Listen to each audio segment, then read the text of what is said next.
Welcome to my channel education world. আমার এই চ্যানেলে 30 দিনের স্পোকেন ইংলিশ কোর্সের আজকে 7th class.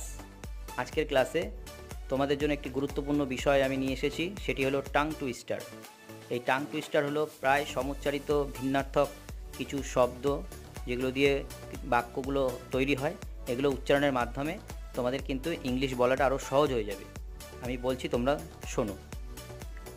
I saw a kitten eating chicken in the kitchen. Second হচ্ছে I wish to wash my Irish wristwatch. Third হচ্ছে she sells seashells by the seashore.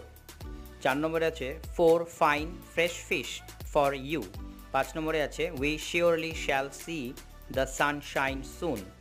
এগুলোকে প্রথমে দেখে দেখে বলবে, তারপরে না দেখে বলা অভ্যাস করবে। Thanks for watching.